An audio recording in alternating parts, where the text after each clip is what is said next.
पता नहीं चलता है, क्योंकि अपराकृत है, वो हमारा प्रत्यक्ष से बाहर है। प्रत्यक्ष मतलब जो इन 5 इंद्रिय, ज्ञान इंद्रिय, कर्म इंद्रिय के माध्यम से हमें पता लगते हैं, उसे प्रत्यक्ष कहते हैं। तो लेकिन हमारा we are waiting for you only. We are waiting for you to come, and then I just giving some introduction.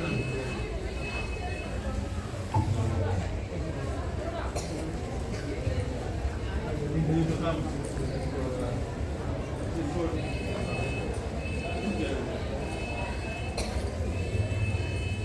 Just give some introduction. तो भगवान का भक्त, भगवान का भक्ति, ये 3 चीज नित्य वस्तु है, अपराकृत वस्तु है। ना तो भगवान, ना तो भगवान का भक्त, ना तो भगवान का भक्ति इन 5 इंद्रियों के माध्यम से कर सकते, नहीं तो पता लग सकते।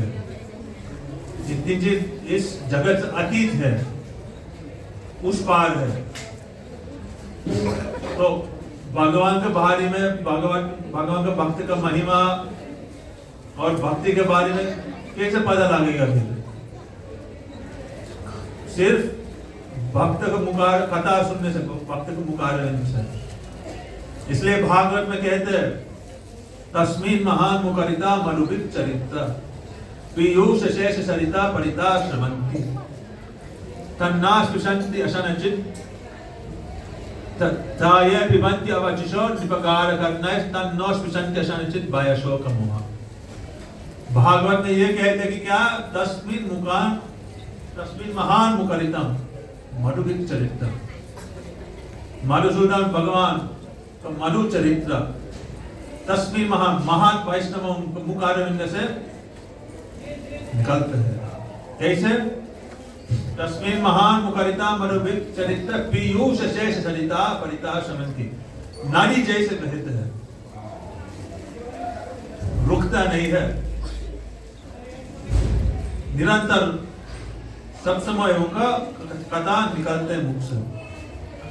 और ये पिबन्ति अवचिषो निपकार करते, जो व्यक्ति उस कथा को सुनेंगे उत्साह के साथ, लालच के साथ, तो क्या? तन्नो स्पृशन्ति अशनचित् भयशोक मोह, उस व्यक्ति को कभी शोक, भय, मोह इत्यादि अनर्थ और क्लेश कभी स्पर्श नहीं करेंगे।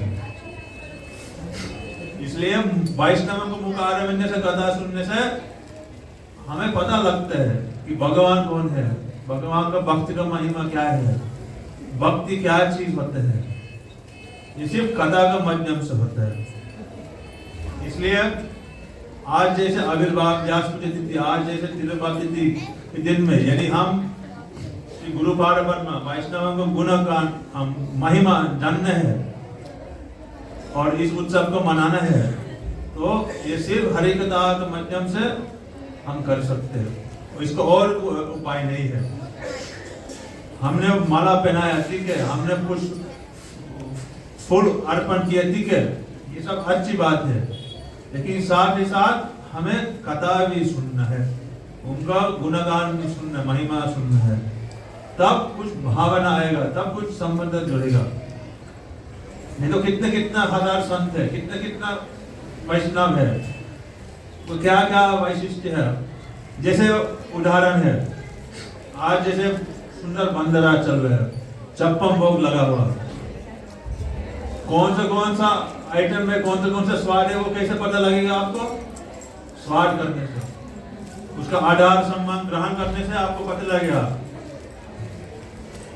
करेला सब्जी में क्या स्वाद है, साग में क्या स्वाद है, दाल में क्या है, चावल में क्या है, पुलाव में क्या है, गरम दूध में क्या होता है, फ्रूट सलाद में, खीर में, कचौरी में, सबका अलग अलग वैशिष्ट का अलग अलग स्वाद है, लेकिन सब तो प्रसाद है ना। जिस प्रकार इसी प्रकार अनेक वैष्णव है, सब वैष्णव कहते हैं, लेकिन किसमें क्या वैशिष्ट, क्या महिमा है, वो कैसे पता लगेगा आपको? जो जानते हैं वो आपको बता सकते हैं। इसलिए हरिकथा के माध्यम से हम गुरु वर्गों को मुखारविंद से सुना, जो शास्त्र कहते उस बात को सुनेंगे, फिर हमें भी कुछ अनुभूति मिलेगा कि वैष्णव कौन होते हैं, गुरु कौन होता है, उनका क्या वैशिष्ट्य, क्या महिमा है। तो हमारा गुरु पारब्रह्म विष्णु आशीष में भक्तिवेदांत नारायण गोसाई महाराज जी,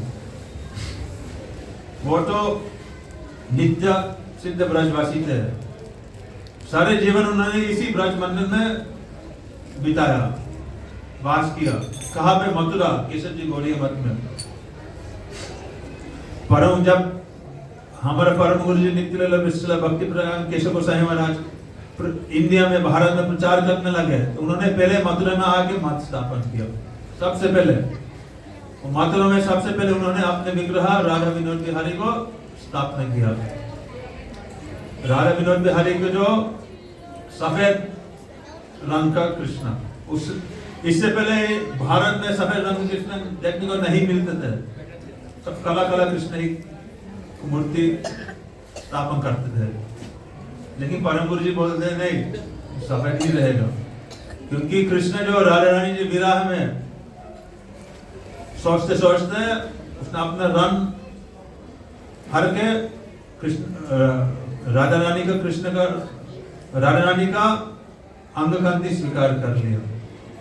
राधा जी का विराह में कृष्ण सफेद हो गया, गोरा हो गया। उसी मथुरा उस केशव जी गौड़िया में उसने राधा विनोद बिहारी जी, गिरिराज जी सब उधर महाप्रभु का स्थापना किया। फिर परम गुरु जी हमारे गुरु जी को आदेश दिया, यही मथुरा में वास करना है, यही ब्रज में वास करना है, और यह इस मत को देखभाल करना है, यही भजन करना आपको। जिस प्रकार महाप्रभु रघुनाथ दास गोस्वामी ने गिरिराज शिला और गुंजमाला दिया, और रघुनाथ दास गोस्वामी को अधिकार दिया ब्रजवास करने का, इसी प्रकार परम गुरु जी भी गुरु जी को अधिकार दिया ब्रजवास करने का। क्योंकि परम गुरु जी जानते थे गुरु जी एक नित्य सिद्ध ब्रजवासी है, और जिसको रूपानु का भजन रागानु का भजन करना है तो ब्रजवास करना ही पड़ेगा। यदि आप शरीर से नहीं कर सकते तो मन से तो करना, लेकिन एक समय एक दिन शरीर से भी यही वास करना ही पड़ेगा। कहते हैं कि कृष्ण स्मरम जन्म चास्या प्रेष्ठा नीजस्य निहितम तत्तत् कथा रता चासो कुर्या वासम ब्रजेशरा।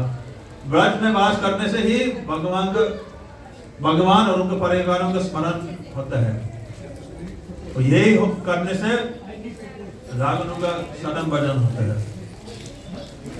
रूप गोस्वामी ये बात बोले, नाम रूप चरितादि कीर्तनानु स्मृत्यो क्रमेण रसना मनसि कृष्णं प्रजयत अनुरागी अनुगामी कालन्य अखिलम उपदेश दारा। अनुरागी जनों का अनुगत्य लेके ब्रज में वास करो।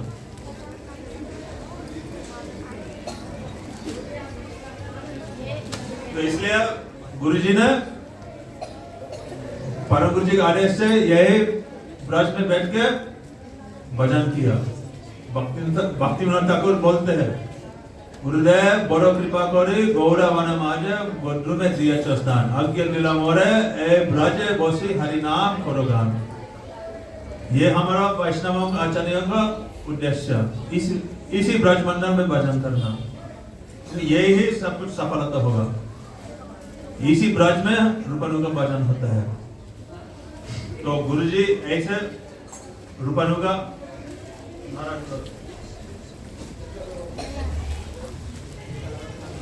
वैष्णव थे, और अब हम गुरुजी का प्रिय परिवारों का और ये कृपा पात्रों का मुखारविंद से हम सुनेंगे हरिकथा। अंग्रेजी में हिंदी में होता रहेगा, कुछ समझ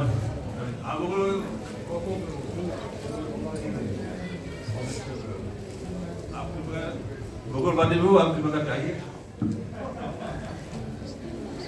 तो अभी हमारा पुष्पांजलि होता रहेगा भी। और फिर गुरुजी के वैशिष्ट, बामन गोस्वामी के वैशिष्ट सब सभी उनके मुखारविंद से सुनेंगे।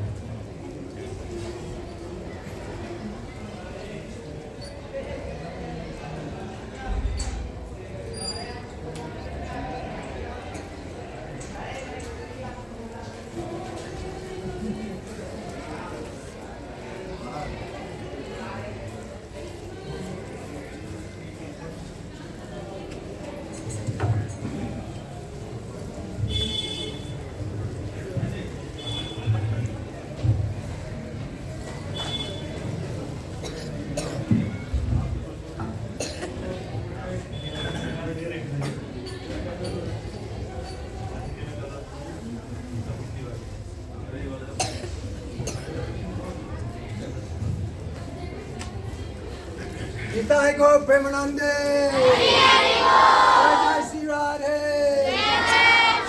Jai Jai Shri Radhe, Jai Jai Shri Radhe, Shah.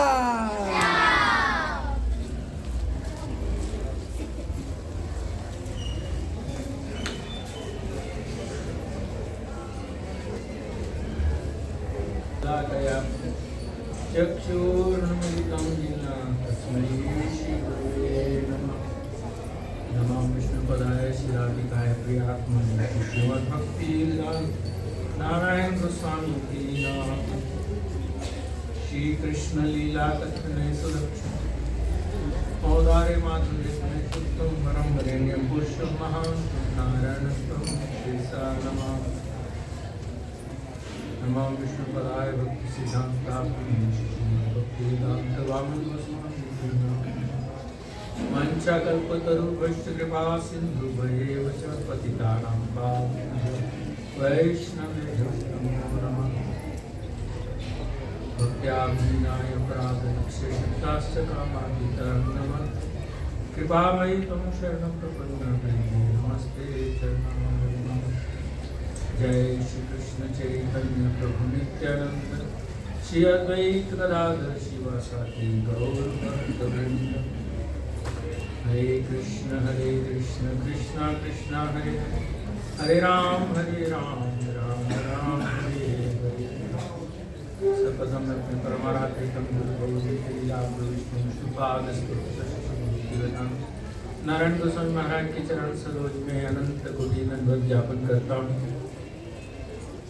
आज की तिरुभाव तिथि है और नित्य लीला प्रविष्ट मुस्तफाद स्तोत्र से भक्ति वेदांत वामन गोस्वामी महाराज के चरण कमलों में प्रणाम करता हूँ।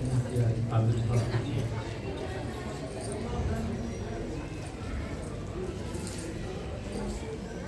दोनों गुरु भाई और एक तीसरे साथ में जवाहर भक्तिवेदांत त्रिविक्रम गोस्वामी महाराज। इन तीनों में जो प्रेम देखा जाता है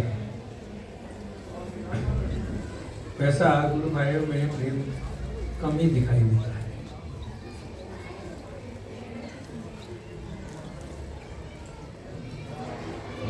और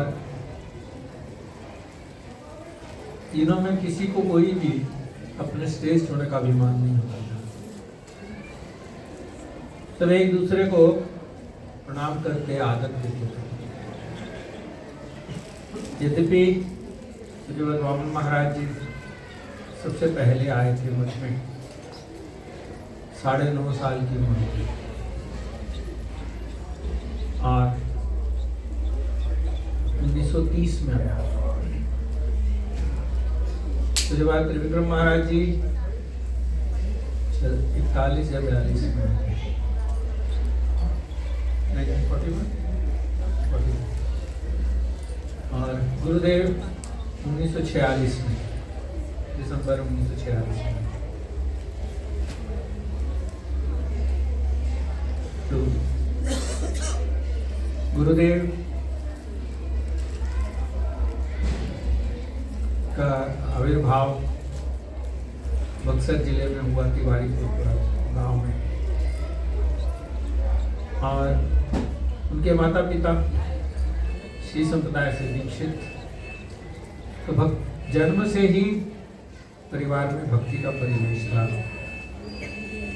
और गुरुदेव तो नित्य सिद्ध परिकर हैं, हम लोग जैसे पतित लोगों का उद्धार करने के लिए जगत में आए। और थोड़े समय बाद ही, अभी जब वो नौकरी कर रहे थे पुलिस की, तभी श्रील भक्ति सरस्वती प्रभुपाद के शिष्य नरोत्तमानंद प्रभु भक्ति कमल मधुसूदन महाराज जी, वो और त्रिविक्रम महाराज जी की तब संन्यास नहीं लिया था, इससे प्रचार करने के लिए उधर आए थे। गुरुदेव ने उनसे भागवत सुनी और बड़ी जल्दी ही उससे प्रभावित होकर हरे कृष्ण महामंत्र का जप करने लगे। पहले राम भक्त थे और बचपन में ही गीता, रामचरितमानस आदि सब पाठ करके कंठस्थ कर लिया था। तो जब ऐसे गौड़िया वैष्णवों का संग हुआ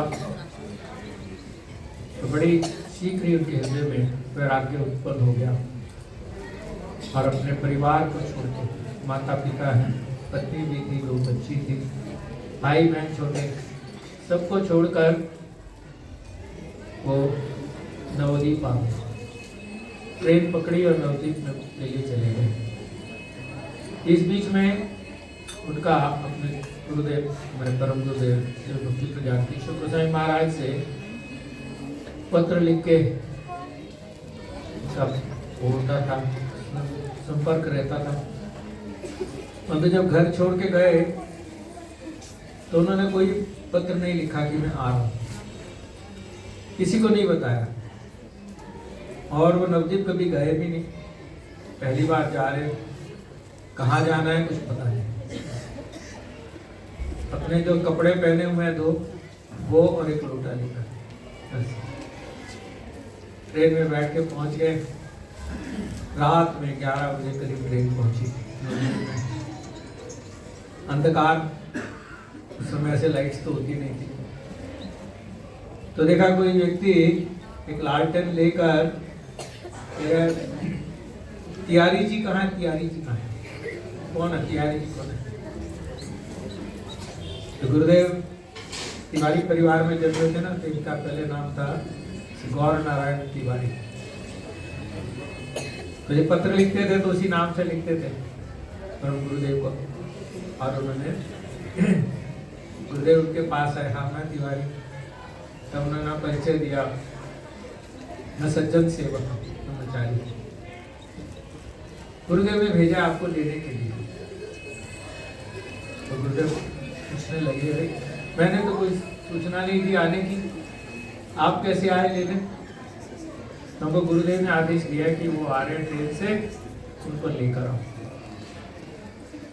तो फिर गुरुदेव उनके साथ देवानंद गौड़िया मठ में चले गए।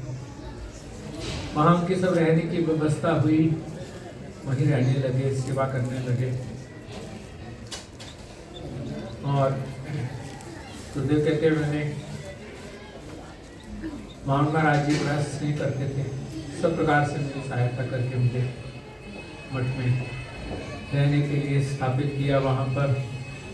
और त्रिविक्रम महाराज जी भी बहुत उनको शिक्षा देते थे, कीर्तन कैसे करना है, भिक्षा कैसे करनी है। इन तीनों में बहुत प्रीति होती है, स्नेह। और तीनों का एक साथ ही संन्यास भी हुआ 1954 में बात नहीं।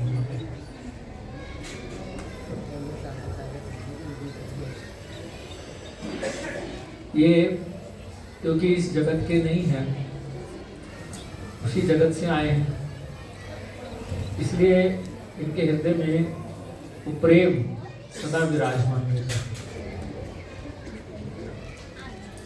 और सभी परिकर हैं राधा कृष्ण के, इसलिए उनके प्रेम होना स्वाभाविक बात है।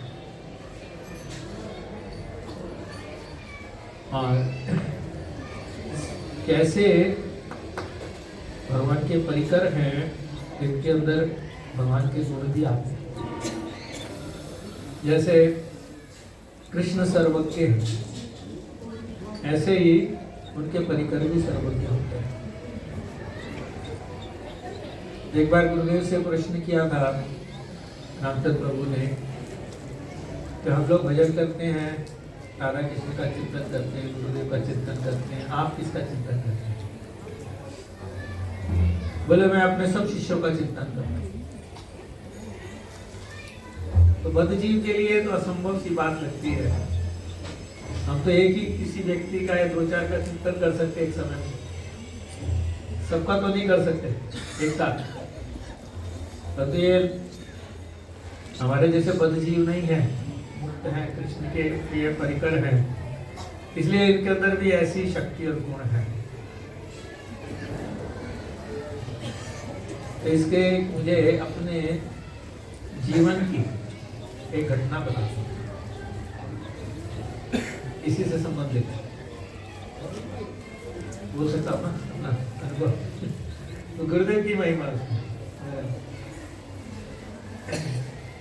मैं गुरुदेव के पास आया था 1998 में, अगस्त में, और फिर नवंबर में गुरुदेव ने कृपा करके मुझे शिष्य रूप में ग्रहण किया। उसके बाद मेरे ऐसे था कि संसार के कार्य में मैं इस कंपनी में कंसल्टेंट था, उनकी फैक्ट्री कलकत्ता में थी। तो मुझे हर साल 3-4 बार कलकत्ता जाने का सुयोग मिलता रहता था। तो मैं ऐसा प्रोग्राम बनाता था कि कलकत्ता चला जाऊँ जब बुआर पूर्णिमा आया था। तो हर साल कलकत्ता जाता था काम से और वहीं से नवद्वीप चला जाता था। तो 2004 में परिक्रमा नहीं हुई नवद्वीप में, जाते मठ नहीं था, तब गोवर्धन में हुई थी।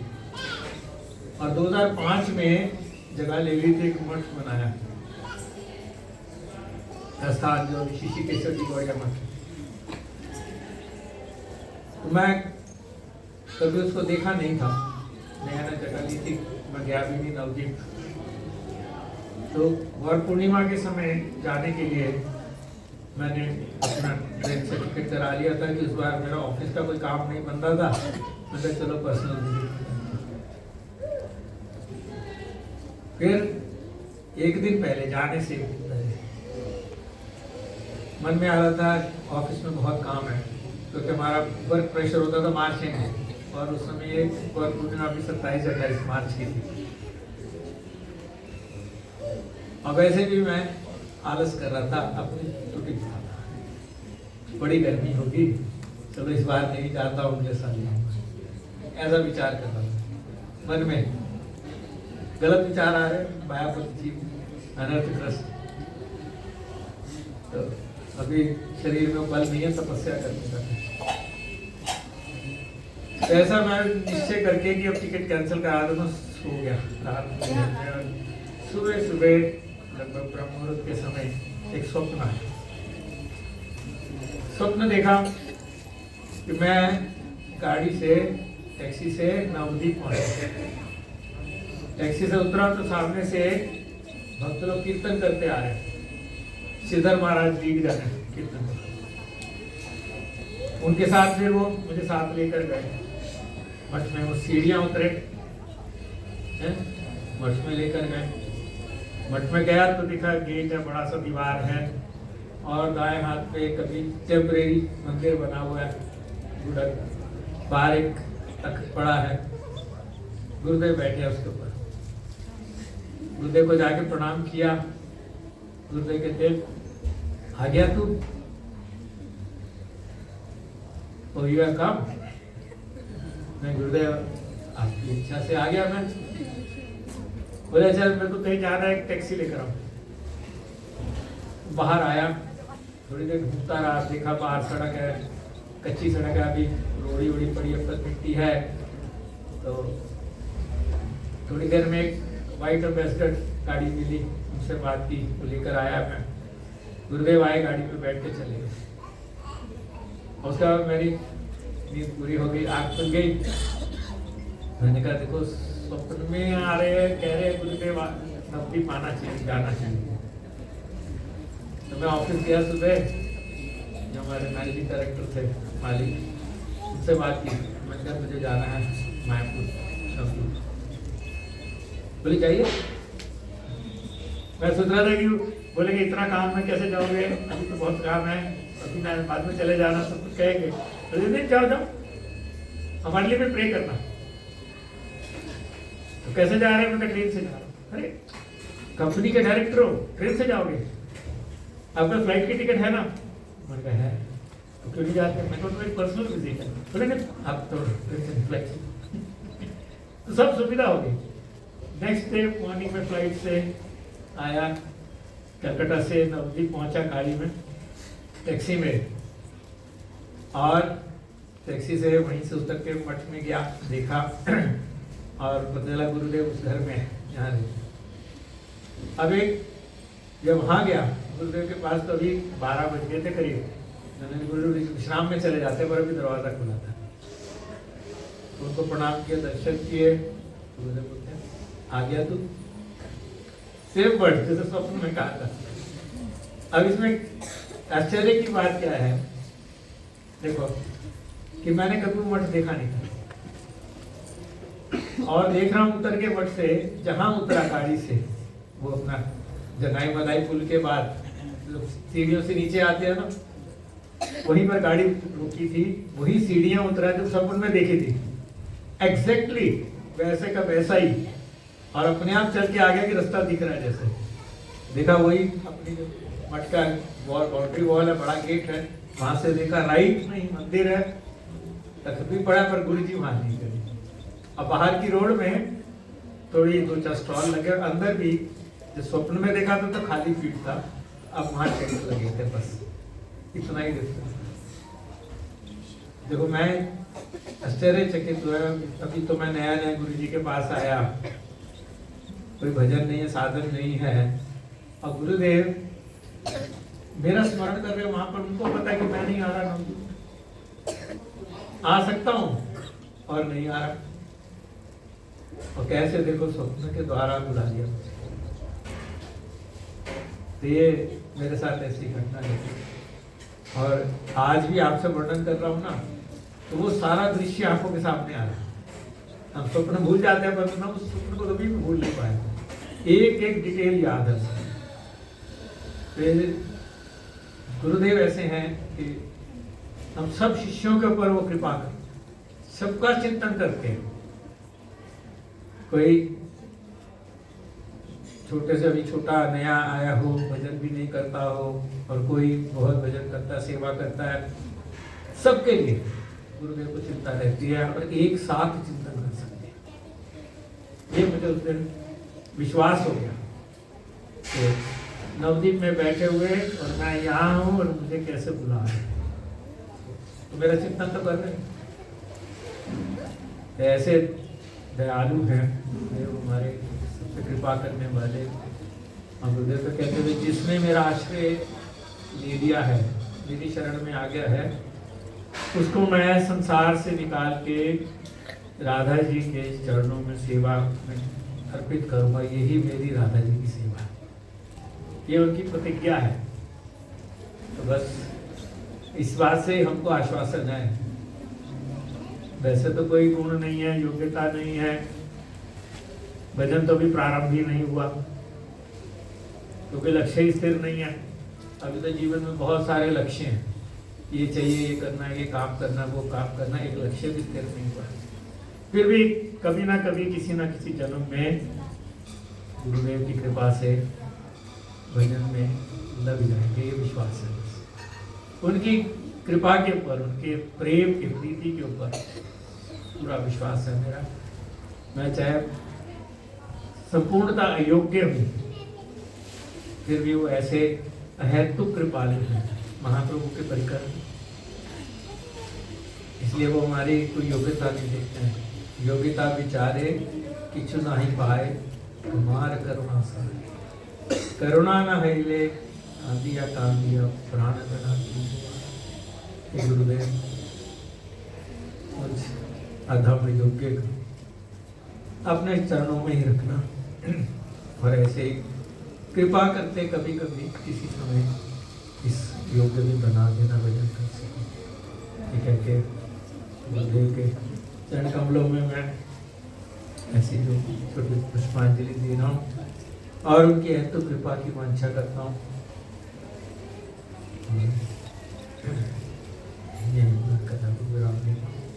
वांछा कल्पतरु कृपा सिंधु पतितानां पावनेभ्यो वैष्णवेभ्यो नमः।